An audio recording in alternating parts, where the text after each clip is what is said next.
नमस्कार विद्यार्थी मित्रांनो, स्वागत आहे तुमचं आपल्या YouTube चॅनलवरती. तर मित्रांनो, अजून एका सरळ सेवा भरती जाहिरात प्रसिद्ध झाली आहे आणि मित्रांनो, ही जी जाहिरात आहे ती नवी मुंबई महानगरपालिकेची आहे. नवी मुंबई महानगरपालिकेच्या आस्थापनेवरील गट क व गट ड मधील विविध स्वरूपातील रिक्त पदांची सरळ सेवा भरती जाहिरात प्रसिद्ध झाली आहे आणि या जाहिरातीस आता मित्रांनो अर्ज करण्याचा जो कालावधी आहे तो संपत आलेला आहे. तुम्ही पाहू शकता 11 मे 2025 पर्यंत तुम्हाला अर्ज करण्याची मुदत आहे. त्यानंतर मित्रांनो, इथे विविध संवर्ग आहेत, गट क आणि गट ड संवर्ग. तर मित्रांनो, सविस्तर पद्धतीने आपण माहिती जाणून घेणार आहोत. त्यासाठी व्हिडिओ शेवटपर्यंत बघत राहा व चॅनलला सबस्क्राईब करा. गट क चे एकूण जे पद आहेत ते 27 आहे आणि गट ड चे एकूण 3 पद आहेत. त्याचबरोबर मित्रांनो, तुम्ही पाहू शकता यामध्ये गट क मधले पहिले जे पद आहे ते बायोमेडिकल इंजिनियर आहे. यामध्ये वेतन स्तर जे आहे ते 15 आहे.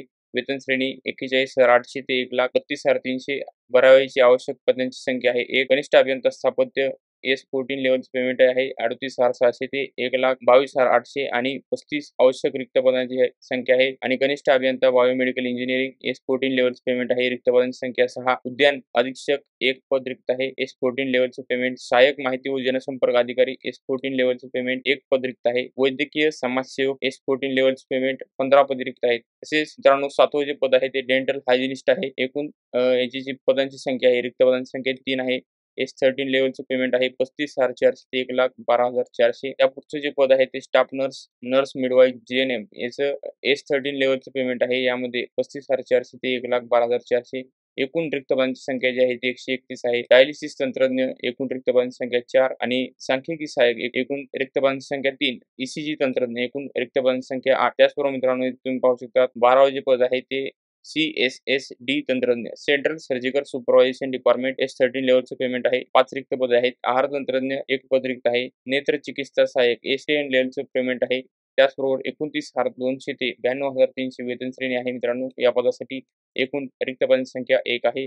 औषध निर्माता, औषध निर्माण अधिकारी S10 लेवलचं पेमेंट 12 पदे रिक्त आहेत. आरोग्य सहाय्यक महिला 12 पदे रिक्त आहेत. बायोमेडिकल इंजिनिअरिंग सहाय्यक एकूण 6 पदे रिक्त आहेत. A-सेट लेवलचं पेमेंट आहे 25,500 ते 81,100 आणि पशुधन पर्यवेक्षक एकूण 2 पदे रिक्त आहेत. ऑक्झिलरी नर्स मिडवाईफ ANM चे एकूण 38 पदे रिक्त आहेत. बहुउद्देशीय आरोग्य कर्मचारी होता 51 पदे रिक्त आहेत. शस्त्रक्रियागृह सहाय्यक एकूण 15 पदे रिक्त आहेत. सहाय्यक ग्रंथपाल एकूण 8 पदे रिक्त आहेत. वायरमॅन एकूण 2 पदे रिक्त आहेत. ध्वनी चालक एकूण 1 पद रिक्त आहे. उद्यान सहाय्यक एकूण 4 पदे रिक्त आहेत. लिपिक टंकलेखक एकूण 135 पदे रिक्त आहेत. लेखालिपिकचे एकूण 58 पदे रिक्त आहेत.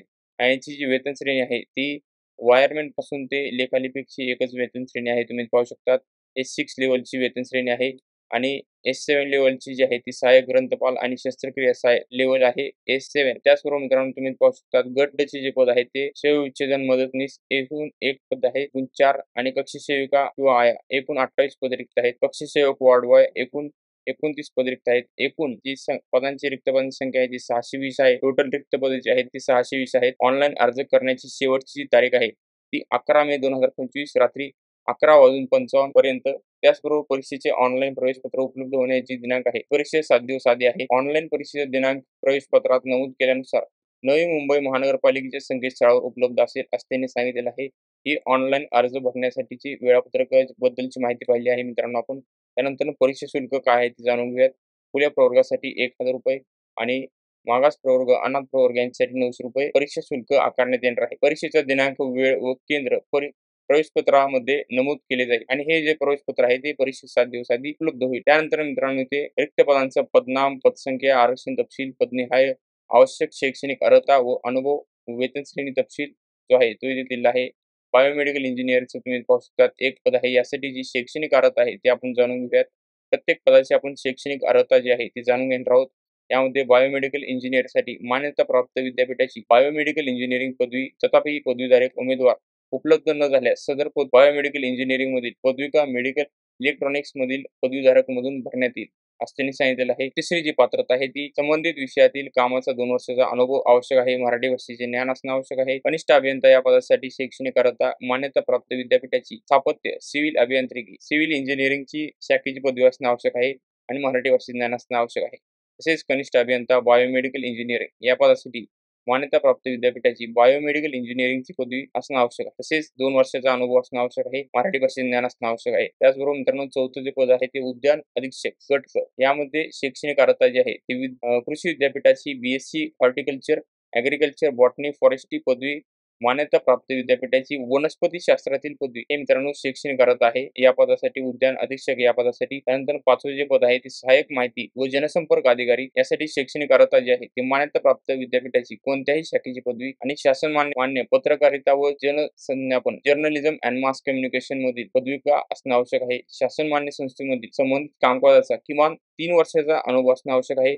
मराठी, इंग्रजी, हिंदी भाषेचे ज्ञान असणे आवश्यक आहे. पदनाम जे 6वं पद आहे ते वैद्यकीय समाजसेवक गट क याचे जी शैक्षणिक पात्रता आहे ती मान्यताप्राप्त विद्यापीठाची समाजशास्त्र शाखेची पदव्युत्तर पदवी मान्यताप्राप्त विद्यापीठाची वैद्यकीय समाजसेवक या विषयातील MSW पदवी आणि शासकीय निमशासकीय स्थानिक स्वराज्य संस्थेकडील 200 रुग्णखाटा रुग्णालयातील 2 वर्षाचा अनुभव आवश्यक आणि त्याचबरोबर मित्रांनो मराठी भाषेचे ज्ञान आवश्यक आहे. आणि पुढचे जे पद आहे 7वे ते डेंटल हायजिनिस्ट आहे. त्यासाठी जी शैक्षणिक पात्रता आहे ती विज्ञान शाखेची उच्च माध्यमिक म्हणजे 12वी सायन्स असणे आवश्यक आहे. त्यानंतर डेंटल काउन्सिल ऑफ इंडिया विद्यमान शासकीय दंत महाविद्यालय मुंबई किंवा सदर काउन्सिलतर्फे इतर मान्यताप्राप्त संस्थेमार्फत महाराष्ट्र शासनाने आयोजित केलेली दंत आरोग्य तज्ञ परीक्षा उत्तीर्ण असणे आवश्यक आहे. आणि शासकीय निमशासकीय स्थानिक स्वराज्य संस्था खाजगी रुग्णालयातील संबंधित कामाचा 2 वर्षाचा अनुभव असणे आवश्यक आहे. मराठी भाषेचे ज्ञान असणे आवश्यक आहे. 8वे जे पद आहे मित्रांनो ते GNM स्टाफ नर्स मिडवाईफ हे आहे. यासाठी तुम्हाला BSc नर्सिंग असणे आवश्यक आहे. 12वी सायन्स असणे आवश्यक आहे. परिचारिका म्हणून शासकीय किंवा निमशासकीय किंवा स्थानिक स्वराज्य संस्था किंवा खाजगी रुग्णालयातील किमान 2 वर्षाचा अनुभव असणे आवश्यक आहे. आणि महाराष्ट्र नर्सिंग काउन्सिलची नोंदणी असणे आवश्यक आहे. त्याचबरोबर मित्रांनो तुम्ही पाहू शकता 9वे जे पद आहे ते डायलिसिस तंत्रज्ञ गट क यासाठी शैक्षणिक पात्रता आहे ती विज्ञान शाखेची पदवी DMLT ही डिग्री असणे आवश्यक आहे. 6 महिन्याचा डायलिसिस तंत्रज्ञ अभ्यासक्रम पूर्ण असणे आवश्यक आहे. संबंधित विषयातील कामाचा 2 वर्षाचा अनुभव आवश्यक आहे. मराठी भाषेचे ज्ञान आवश्यक आहे. सांख्यिकी सहाय्यक या पदासाठी तुम्ही पाहू शकता मान्यताप्राप्त विद्यापीठाची सांख्यिकी विषयासह पदवी आणि 2 वर्षाचा कामाचा अनुभव असणे आवश्यक आहे. त्यानंतर ECG तंत्रज्ञ या पदासाठी मान्यताप्राप्त विद्यापीठाची भौतिकशास्त्र इलेक्ट्रॉनिक्स या विषयासह विज्ञान शाखेतील पदवी आणि ECG टेक्निशियन विषयाचे प्रशिक्षण पूर्ण असणे आवश्यक आहे. तसेच कामाचा जो अनुभव आहे तो 2 वर्षाचा अनुभव आवश्यक आहे. मराठी भाषेचे ज्ञान आवश्यक आहे. CSSD तंत्रज्ञ सेंट्रल सर्जिकल सुपरवायझेशन डिपार्टमेंट गट क यासाठी शैक्षणिक पात्रता जी आहे सूक्ष्मजीवशास्त्रातील पदवी आणि 100 खाटांच्या रुग्णालयातील निर्जंतुकीकरण कामाचा 2 वर्षाचा अनुभव आवश्यक आहे. त्याचबरोबर मित्रांनो आहार तंत्रज्ञ या पदासाठी जी शैक्षणिक पात्रता आहे ती फूड अँड न्यूट्रिशन विषयासह BSc पदवी किंवा न्यूट्रिशन अँड डायटिशियन या विषयामधील पदव्युत्तर पदवी शासकीय निमशासकीय स्थानिक स्वराज्य संस्था यामधील 2 वर्ष कामाचा अनुभव असणे आवश्यक आहे. 14वे जे पद आहे ते नेत्रचिकित्सा सहाय्यक या पदाचं शैक्षणिक पात्रता जी आहे ती विज्ञान शाखेची 12वी उत्तीर्ण असणे आवश्यक आहे. आणि शासकीय वैद्यकीय महाविद्यालयातील ophthalmic assistant paramedical ophthalmic assistant 2 वर्षाचा अभ्यासक्रम पूर्ण किंवा मान्यताप्राप्त विद्यापीठाची ऑप्टिमेट्री विषयातील पदविका आणि शासकीय निमशासकीय स्थानिक स्वराज्य संस्था खाजगी रुग्णालयातील संबंधित कामाचा 2 वर्षाचा अनुभव असणे आवश्यक आहे. औषध निर्माता आणि किंवा औषध निर्माण अधिकारी गट क या पदासाठी B.Pharm पदवी असणे आवश्यक आहे. तसेच महाराष्ट्र फार्मसी काउन्सिलचे नोंदणी प्रमाणपत्र महाराष्ट्र फार्मसी ऍक्ट 1948 8 ऑफ 1948 नुसार वैध नोंदणी प्रमाणपत्र आवश्यक. कामाचा 2 वर्षाचा अनुभव आवश्यक आहे. 16वे जे पद आहे ते आरोग्य सहाय्यक महिला यासाठी जी शैक्षणिक अर्हता आहे ती महाराष्ट्र राज्य माध्यमिक उच्च माध्यमिक शिक्षण मंडळाची विज्ञान शाखेची 12वी उत्तीर्ण असणे आवश्यक आहे.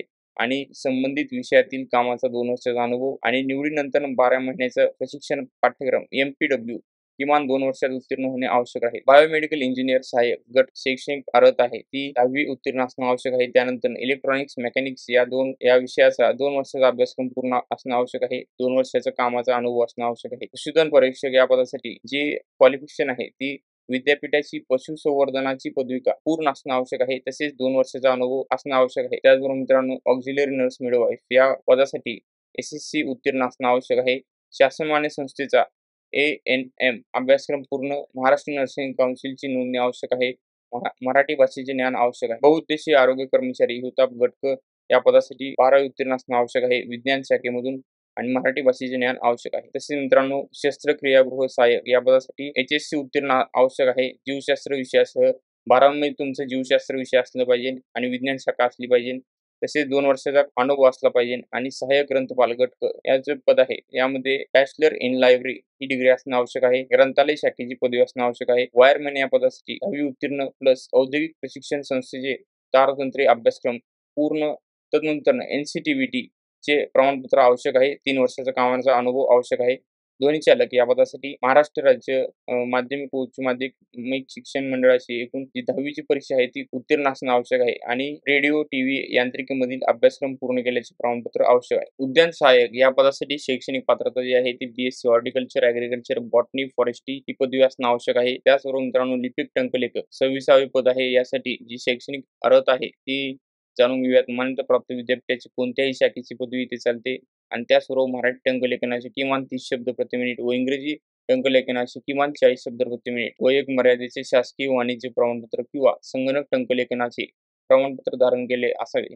लेखालिपिक 27वे पद आहे. यासाठी शैक्षणिक पात्रता जी आहे वाणिज्य शाखेची पदवी असणं आवश्यक आहे आणि 30 शब्द प्रति मिनिट मराठी आणि इंग्रजी 40 शब्द प्रति मिनिट वेग मर्यादेचे टायपिंग सर्टिफिकेट असणं आवश्यक आहे. कक्ष सेविका या पदासाठी जी शैक्षणिक पात्रता आहे ती SSC उत्तीर्ण असणं आवश्यक आहे. तसेच 2 वर्षाचा कामाचा अनुभव असणं आवश्यक आहे. रुग्णालयांमधील संबंधित कामाचा 2 वर्षाचा अनुभव असणं आवश्यक आहे.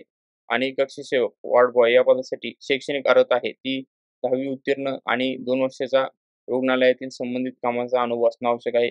कक्ष सेवक, वॉर्ड बॉय हे पद पुरुषांमधून भरवायचे असल्याने सदर पदाकरिता महिला आरक्षण दर्शवण्यात आलेले नाही. त्याचबरोबर मित्रांनो आपण पुढची माहिती जाणून घेऊयात. यामध्ये वयोमर्यादा जी आहे ती किमान वयोमर्यादा आहे. आरक्षित खुल्या प्रवर्गातील उमेदवारासाठी किमान 18 वर्षे, कमाल 38 वर्षे वयोमर्यादा राहील आणि मागास प्रवर्गातील उमेदवारांसाठी किमान 18 वर्षे व कमाल 43 वर्षे वयोमर्यादा राहील. त्याचबरोबर मित्रांनो तुम्ही पाहू शकता वयोमर्यादामध्ये डिटेलमध्ये माहिती देण्यात आलेली आहे. किमान वयोमर्यादा सर्व उमेदवारांसाठी 18 आहे. खुल्या प्रवर्गासाठी 38, कमाल वयोमर्यादा मागासवर्गीय व अनाथ उमेदवारांसाठी 43, कमाल वयोमर्यादा खेळाडू उमेदवारासाठी खुल्या प्रवर्ग व मागासवर्गीय यांच्यासाठी 43.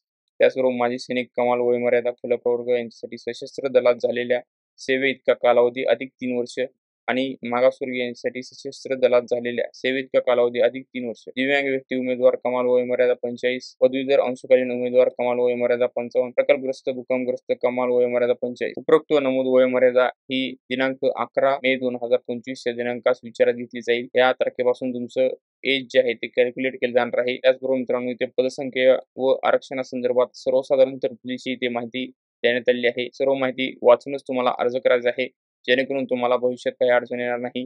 आता आपण निवड पद्धत परीक्षेचा अभ्यासक्रम काय आहे तो आपण जाणून घेऊयात. यामध्ये इथे त्यांनी सर्व माहिती दिली आहे. अर्ज कसा करायचा, अर्ज अर्हता इत्यादी सर्व माहिती देण्यात आलेली आहे आणि अर्ज भरणे व सादर करण्याबाबत आवश्यक सूचना पण इथे देण्यात आलेल्या आहेत. परीक्षेचा अभ्यासक्रम काय आहे ते आपण पदनाम व श्रेणीनुसार जाणून घेऊयात. यामध्ये पहिले जे पद आहे ते बायोमेडिकल इंजिनिअरिंग गट क यासाठी मराठीचे 10 प्रश्न, इंग्रजीचे 10 प्रश्न, सामान्य ज्ञानाचे 10 प्रश्न, बौद्धिक चाचणीचे 10 प्रश्न, संबंधित विषयाचे 60 प्रश्न आणि दर्जा जो असणार आहे प्रश्नाचा तो पदवी माध्यम जे आहे ते मराठी व इंग्रजी. एकूण प्रश्नांची संख्या 100, गुण 200, परीक्षेचा कालावधी 2 तास. MCQ टाईप वस्तुनिष्ठ बहुपर्यायी प्रश्न तुम्हाला विचारण्यात येतील. त्याचबरोबर कनिष्ठ अभियंता स्थापत्य यासाठी मराठी, इंग्रजी, सामान्य ज्ञान, बौद्धिक चाचणी आणि अभियांत्रिकी विषयाशी संबंधित सिव्हिल वॉटर सिवरेज एकूण 60 प्रश्न विचारण्यात येणार आहेत. या टेक्निकल विषयाचे 60 प्रश्न असणार आहेत. पदवी लेवलचा दर्जा असणार आहे. त्याचबरोबर मित्रांनो माध्यम जे आहे ते मराठी व इंग्रजी. प्रश्न संख्या 100, गुण जे आहे ते 200, 2 तासचा पेपर असणार आहे. कनिष्ठ अभियंता बायोमेडिकल इंजिनियर यासाठी संबंधित विषयाचे 60 प्रश्न आणि उरलेले विषय जे आहेत ते मराठी, इंग्रजी, सामान्य ज्ञान, बौद्धिक चाचणी लेवल जे आहे ते एक्झामची पदवीची असणार आहे. त्याचबरोबर 100 प्रश्न 200 गुणांसाठी 2 तास वेळ असणार आहे. उद्यान निरीक्षक गट क या पदासाठी मराठी, इंग्रजी, सामान्य ज्ञान, बौद्धिक चाचणी संबंधित विषय उद्यान 60 संबंधित विषयाचे 60 प्रश्न विचारण्यात येणार आहेत. परीक्षा दर्जा पदवीचा असणार आहे. माध्यम मराठी.